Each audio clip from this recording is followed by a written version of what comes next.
मेरे पास सिर्फ 2 मिनट है। मैं कैसे देखूं कि कौन सा स्टॉक अच्छा है, क्या क्या चीज़ें देखूं उसमें?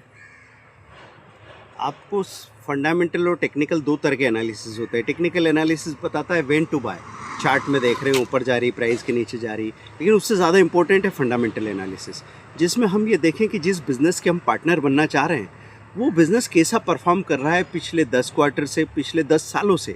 10 क्वार्टर मतलब 3 साल की बात हो रही, 10 साल मतलब पुराने 10 सालों से कैसे कोई बिज़नेस ग्रो कर रहा है। तो आप screener.in वेबसाइट में गए, आपने वहाँ बॉक्स में किसी कंपनी का नाम डाला तो पहले तो ये पता लग जाएगा कौन से सेक्टर की कंपनी है।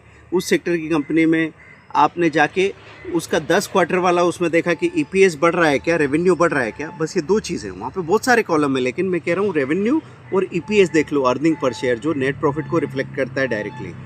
फिर 10 सालों वाले में गए, वहाँ पे आपने देखा रेवेन्यू बढ़ रहा है क्या, ईपीएस लगातार बढ़ रही है क्या, वहाँ से डिसाइड कर लिया।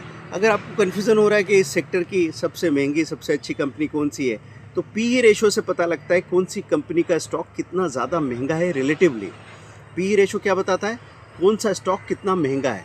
तो पीई रेशो कम होना चाहिए और ईपीएस ज़्यादा होना चाहिए। ध्यान, मैं बार बार ये रिपीट करूँगा अलग अलग रील्स में, शॉर्ट्स में, कि पीई रेशो कम होना चाहिए क्योंकि कितना कम महंगा है ये पता लगता है, और ईपीएस ज़्यादा होना चाहिए, नेट प्रॉफिट कितना ज़्यादा है, इतना तो देख सकते हैं ना। तो एक एक कदम चलिए, बेबी स्टेप्स, घबराने की ज़रूरत नहीं है। इतना पूरा मैदान देखा और जैसे ना गधा बिल्कुल सावन में दुबला हो जाता है कि इतनी सारी घास कौन खाएगा, ऐसे हम लोग इतना सारा इन्फॉर्मेशन देख के भाग जाते हैं, बोले हमारी समझ में नहीं आएगा भाई, मेरे से नहीं होगा ये सब। डरना छोड़िए। 20 जनवरी को मैं कोर्स ला रहा हूँ, ख़ास तौर पे टीनेजर्स के लिए, यंगस्टर्स के लिए, क्योंकि आपका काम शुरू करना ज़रूरी है। एक बार अगर ये शुरू कर लिया ना बस, तो मैं वादा करता हूँ कि आप करोड़पति ही होंगे, कोई रोक नहीं सकता। भले आप बीच में कितना भी ऑन एंड ऑफ होते रहें, कितने कन्फ्यूज़ हों, लेकिन ये होगा।